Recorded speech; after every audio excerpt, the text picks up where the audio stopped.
Conexión en paralelo. Circuito en paralelo de una resistencia con una bobina. Ahora empezaremos a analizar un circuito en paralelo de una resistencia y una bobina. En el circuito que podemos ver, la tensión que alimenta al circuito va a ser la misma a la resistencia y a la bobina, a la reactancia inductiva. Una característica muy fundamental de los circuitos en paralelo es que la tensión es constante. Lo que va variando es la intensidad. La intensidad total va a llegar a este punto y se va a dividir en dos intensidades, la intensidad en la resistencia y la intensidad en la inductancia. Y ahí vamos planteándonos el triángulo de las intensidades. Y aquí vemos que la intensidad va a tener un desfase, la intensidad de la resistencia con la intensidad de la bobina de 90 grados. Y es por eso menos 90 grados, y es por eso que el ángulo de desfase va a estar en la parte de abajo de la intensidad total. Esto llegaría a ser la intensidad total y el desfase sería un ángulo negativo en función a los parámetros. Para calcular la intensidad en un circuito en paralelo, la intensidad al cuadrado por el teorema de Pitágoras va a ser igual a la intensidad en la resistencia al cuadrado más la intensidad en la inductancia al cuadrado. Si vamos viendo con las funciones trigonométricas y aquí teniendo un triángulo rectángulo, tangente de phi va a ser igual a la intensidad al cateto opuesto, que llegaría a ser en este caso la intensidad en la inductancia sobre el cateto adyacente, que va a ser la intensidad en la resistencia. Mientras seno de phi va a ser igual al cateto opuesto, intensidad en la inductancia sobre la hipotenusa, que sería en nuestro caso la intensidad total. Coseno de phi va a ser igual a la intensidad en la resistencia sobre la intensidad del circuito. Si vamos viendo las impedancias, en el caso de las impedancias vamos a tener este fenómeno, que la intensidad va a ser igual a tensión sobre la impedancia, intensidad en la resistencia va a ser tensión sobre la resistencia y la intensidad en la inductancia va a ser tensión sobre la reactancia inductiva. Como en todas ellas parece el factor U como un factor común, podemos transformarlos para obtenerlo. La intensidad va a ser igual a la tensión por 1 sobre la impedancia. La intensidad en la resistencia va a ser igual a la tensión por 1 sobre la resistencia. Y la intensidad en la bobina va a ser igual a tensión por 1 sobre la reactancia inductiva. En este caso a la 1 sobre la resistencia lo voy a llamar conductancia, 1 sobre la reactancia inductiva voy a llamarle susceptancia y 1 sobre la impedancia va a ser la admitancia. Sus unidades de medida de cada uno de estos, que llegan a ser las inversas, van a ser los siemens. La conductancia en siemens, la susceptancia en siemens y la admitancia también en siemens. Aquí podemos trabajar con las inversas de la resistencia, de la reactancia inductiva y de la impedancia. Y ahí vemos que Y nos va a representar la admitancia, G la conductancia en una resistencia y B sería la susceptancia o una reactancia inductiva. Y ahí vemos el triángulo de las resistencias, donde la conductancia va a estar en fase, la susceptancia va a estar a 90 grados desfasado y la admitancia va a ser la resultante de esos dos fasores en este caso. Si vamos viendo las fórmulas para obtener la impedancia, por ejemplo, aquí tenemos 1 sobre la impedancia, todo eso elevado al cuadrado va a ser igual a 1 sobre la resistencia al cuadrado más 1 sobre la reactancia inductiva al cuadrado. Despejando de estas fórmulas y empezando a hacer un análisis, podemos llegar a resumir también que esta fórmula nos sirve. Z, que representa la impedancia, va a ser igual a la raíz cuadrada dentro de la raíz cuadrada la resistencia al cuadrado por la reactancia inductiva sobre la resistencia al cuadrado más la reactancia inductiva. También con estos parámetros podemos calcular. Si vamos hablando con las inversas, que serían la admitancia, la conductancia y la susceptancia, también podemos aplicar el teorema de Pitágoras y esto llegaría a ser las fórmulas. En el caso de las funciones trigonométricas, tangente de phi va a ser igual a la resistencia sobre la reactancia inductiva. Seno de phi va a ser la impedancia sobre la reactancia inductiva. Y al final, coseno de phi va a ser igual a la impedancia sobre la resistencia. Para calcular las potencias en función a tensiones e intensidades, aquí podemos ver la potencia aparente va a ser igual a tensión por intensidad del circuito. La potencia activa va a ser igual a tensión por la intensidad que circula en la resistencia. Y la potencia reactiva va a ser igual a la tensión por la intensidad en la bobina inductiva.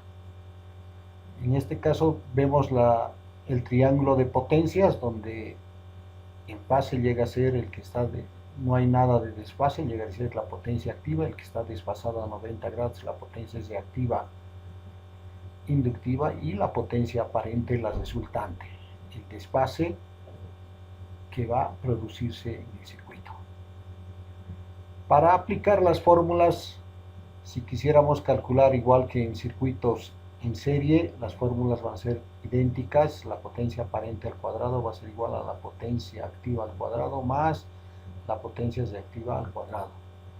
Mediante las funciones trigonométricas, tangente de phi va a ser la potencia reactiva sobre la potencia activa. Y al final vamos a tener seno de phi, la potencia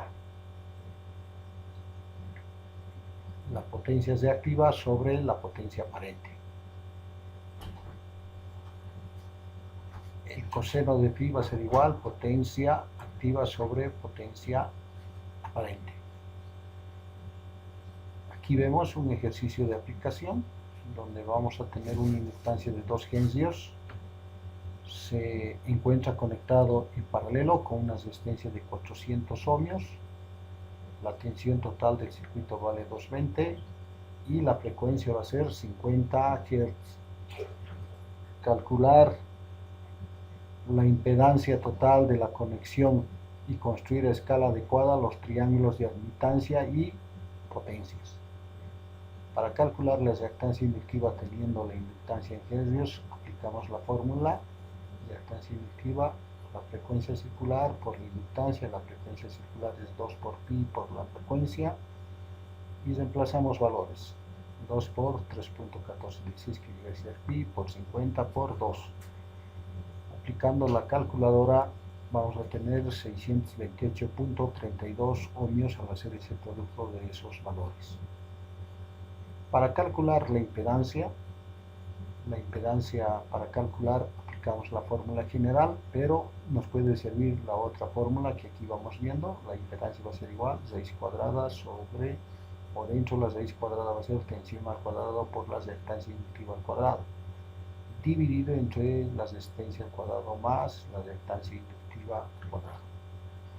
Vamos reemplazando los valores. La resistencia vale 400 ohmios, 400 al cuadrado por la reactancia inductiva al cuadrado.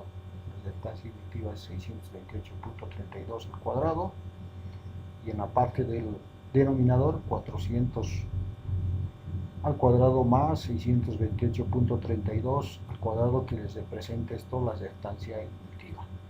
Haciendo las operaciones en el numerador y en el denominador, vamos a obtener en el numerador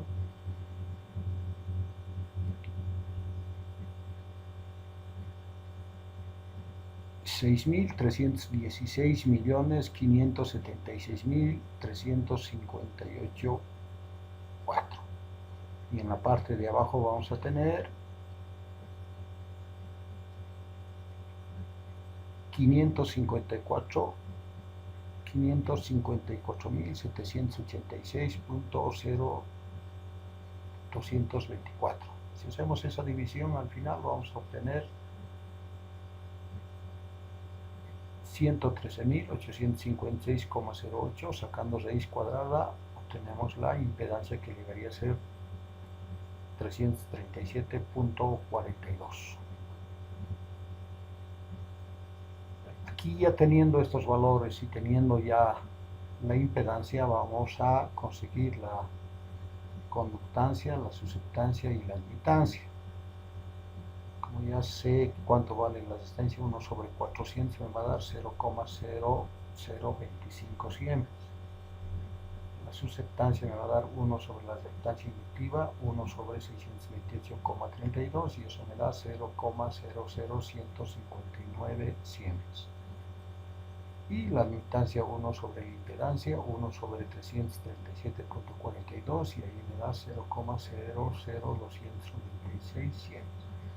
Con esos valores voy diseñando y dándome una escala y ahí vamos viendo el triángulo ya de las admitancias. El coseno phi que voy a tener va a ser en función a la impedancia y la resistencia. Reemplazo los valores, me sale 0,84, inversa coseno voy sacando en la calculadora de 0,84 y al final el phi me va a tener un valor de 32.48 grados de desfase. En el caso de las cocientes, la I total en el circuito va a ser igual a la tensión sobre la impedancia. Reemplazo la tensión, que es 220 dividido entre 337.42. Eso va a ser igual a 0,652 amperios. La intensidad en la resistencia va a ser igual tensión sobre resistencia 220 dividido entre 400, eso me va a dar 0,55 amperios. Sabemos que en estos circuitos las tensiones son constantes, pues que la tensión total vamos aplicando en las diferentes fórmulas para calcular las intensidades. En esto de la intensidad en la bobina también vamos a ir trabajando con la tensión total sobre las reactancias inductivas. Reemplazamos tensión total 220, reactancia inductiva 628.32 ohmios. Al realizar esa división en la calculadora nos va a salir un valor de 0,35 amperios. Y por último calculamos las potencias para diseñar nuestro triángulo de potencias. La potencia aparente, tensión por intensidad, 220 por la intensidad 0,652 y ahí obtenemos 143,44 voltamperios al hacer ese producto. En la potencia activa lo mismo, tensión por intensidad en la resistencia, 220 por 0,55, hago ese producto en la calculadora y eso me va a dar 121 vatios. Y por último voy haciendo la potencia reactiva e inductiva, tensión por la inductancia, la intensidad de la inductancia. Y eso va a ser igual 220 por 0,35 y ahí obtengo 77 voltamperios reactivos. Teniendo estos tres valores, lo mismo voy diseñando donde la potencia activa está en fase, la potencia reactiva está desfasada a 90 grados y el resultante va a ser la hipotenusa de ese triángulo.